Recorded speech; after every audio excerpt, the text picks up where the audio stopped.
to all my wonderful people who are studying the Word of God with me. I'm so glad you joined me today to just dig in deeper. We're going to look at Psalm 76 today. So let's start with prayer. And we're going to look at verse 30 in Psalm 119, which says, I have chosen the way of faithfulness. I have set my heart on your laws. God, we come before you and we study your word because we have chosen the way of faithfulness, because we have chosen to follow you. And I pray that as we read your word and as we study your word today, that you would strengthen us, that you would change our hearts, God, that you would help us to keep setting our heart on your word. Amen. So let's look at Psalm 76. It's a short psalm compared to some of the ones that we've read. This is also, again, a psalm of Asaph. We are looking right now at the Psalms of Asaph, who was a worship leader. And so let's read through this first, and then we'll start breaking it down. God is renowned in Judah. In Israel, his name is great. His tent is in Salem, his dwelling place in Zion. There he broke the flashing arrows, the shields and the swords, the weapons of war. You are radiant with light, more majestic than mountains, rich with game. The valiant lie plundered. They sleep their last sleep. Not one of the warriors can lift his hands. At your rebuke, God of Jacob, both horse and chariot lie still. It is you alone who are to be feared. Who can stand before you when you are angry? From heaven you pronounced judgment, and the land feared and was quiet. When you, God, rose up to judge, to save all the afflicted of the land. Surely your wrath against mankind brings you praise, and the survivors of your wrath are restrained. Make vows to the Lord your God and fulfill them. Let all the neighboring lands bring gifts to the one to be feared. He breaks the spirit of rulers. He is feared by the kings of the earth. So let's talk about the category of this psalm first. And the category for this psalm is called a psalm of victory. Sometimes it can be called a song of Zion, but we're just going to write that this is a psalm of victory. So you're going to see language that talks like a warrior.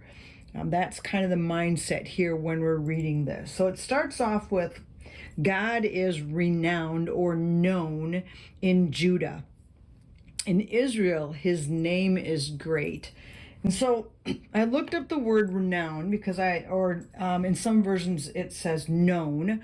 And I was like, I wanted to make sure I knew what that word meant. So let's start with that. So over here, we're going to write known. And it is the Hebrew word yada. So we're going to write down, it's the number 3045. And it's the word yada, Y-A-D-A. Now, we have seen this word, again, often in our studies.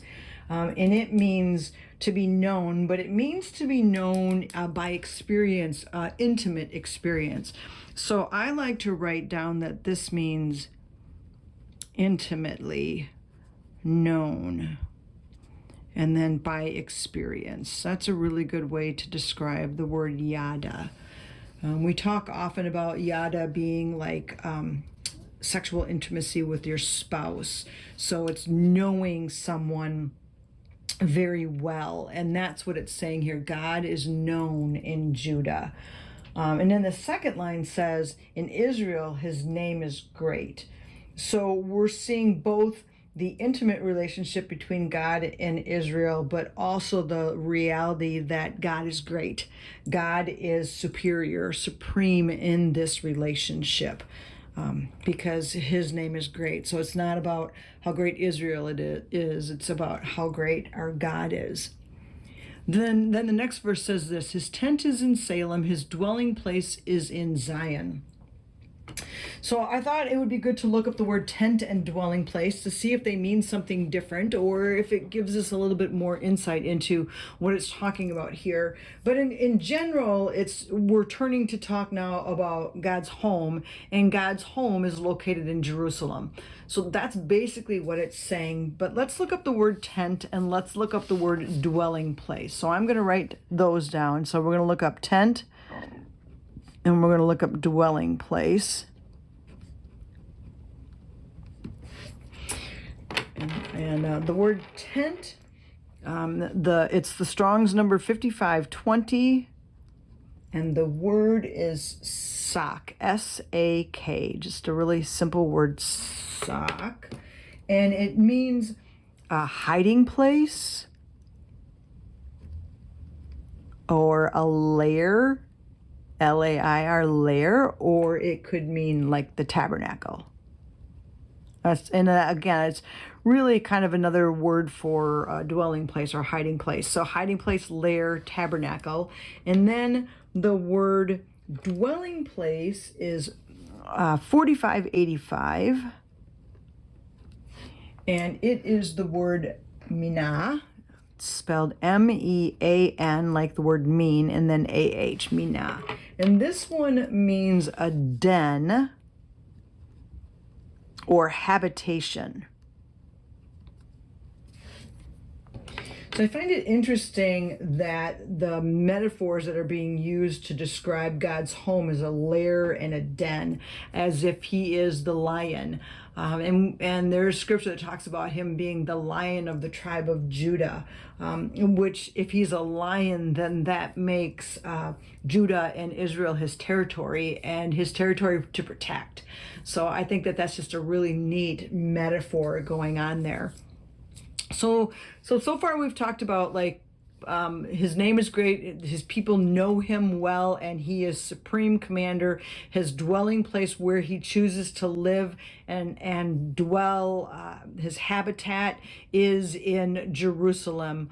And then the next verse kind of feels like it's just a change of subject. It says, there he broke the flashing arrows, the shields and the swords and the weapons of war. So basically what we're saying here is God's breaking all of the instruments of war because God's home is now a place of peace. So I'm going to actually write that down here. So I'm going to make like an arrow like this. And then I'm just going to write down God's home is now a place of peace.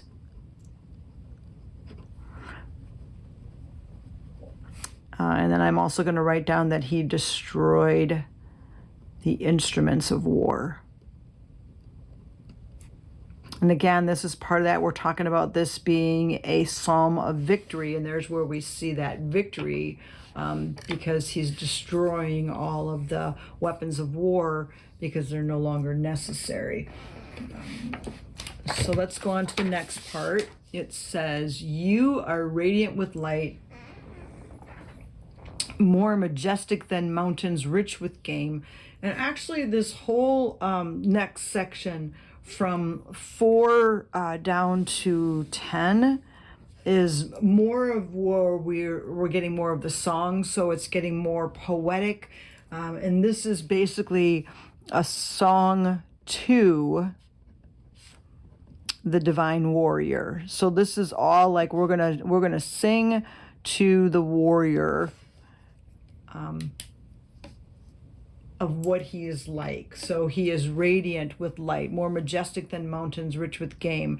The valiant lie plundered, they sleep their last sleep. Not one of the warriors can lift his hands, again because we see that victory that came, right? At your rebuke, God of Jacob, both horse and chariot lie still, because we've won that battle. It is you alone who are to be feared. Who can stand before you when you're angry? From heaven you pronounced judgment, and the land feared and was quiet when you, God, rose up to judge.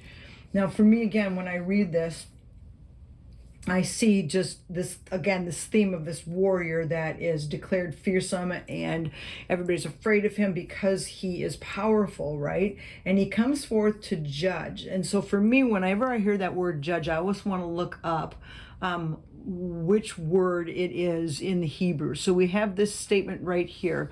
From heaven you pronounced judgment, and the land feared and was quiet when you, God, rose up to judge. So we're going to look up both of these. The word judgment right here, and the word judge. So here it says, from heaven you pronounced judgment. So is he pronouncing mishpat or din? And remember, mishpat is the restorative justice, and din is the punitive justice, which means where he's going to punish. Or is he coming just to make things right? So it says, from heaven you pronounced judgment, and the land feared and was quiet. So what kind of judgment is he pronouncing there? And then when you, God, rose to judge, to save all the afflicted of the land. So let's look up these two and see which one they are. So I'm just going to come over here and I'm going to write judgment and then judge. And we'll see what they are. And the first one, judgment, is the Strong's number 1779, and that is din. Okay, so now remember, that's the punitive justice. So if we want to write that down, this is punitive. Okay, punishment. This is punishment. So now let's look at this. From heaven you pronounce punitive judgment, and the land feared and was quiet. See, does it make sense why they feared and were quiet? Because God's coming to punish the wicked. That's what that's talking about there. And then it says, when you, God, rose up to judge, all right, and this judge is 4941. And this is mishpat. So this is the justice that is restorative, making things right. And when you know that, this whole section makes a lot of sense, because it's saying, from heaven you pronounced punishment, and the land feared and was quiet. When you, God, rose up to restore and make things right, to save all the afflicted from the land. And I think what we see often, that character of God, that when there's people being oppressed and people that are afflicted and they're poor and they're needy and they have no voice, that God comes in with mishpat and he restores and he makes things right. And sometimes the only way to restore and make things right is to punish. So that's why sometimes you'll see these in conjunction with each other. Sometimes the Lord has to punish in order to make things right. Okay, so that's what we see right there. So that helps me to understand that way better. And then it says, surely your wrath against mankind brings you praise, and the survivors of your wrath are restrained. So again, we're talking about God coming in his wrath, in his anger, and punishing the wicked and saving the afflicted. And then we go to the last couple verses in this psalm, and it says, make vows to the Lord your God and fulfill them. So this is not just the author saying, I'm going to do that, which we often say that's a confession. When the writer says, I will do this, we usually call that a confession. This time he's saying, make vows. So this is an imperative sentence, which means he's telling the readers, this is what you should be doing. Make vows to the Lord your God and fulfill them. Let all the neighboring lands bring gifts to the one to be feared. So basically he's saying we need to be coming before the Lord and worshiping him. If you make a vow before him, you need to fulfill that, because he is the one that rules, and he is the one to be feared. And often that word fear there is the word yare, which is awesome fear, reverential fear. He is the one that is to be revered and reverenced because of, going back to that beginning verse, his name is great. He is a great God. So this psalm, even though it's considered a psalm of victory, this psalm praises not the human war machinery, but praises God's ability to bring war to an end. It declares that God is stronger than the most fierce of human fighters, and it announces that God judges not by some arbitrary moral scale, but he judges to lift up the poor in the land, to lift up the afflicted.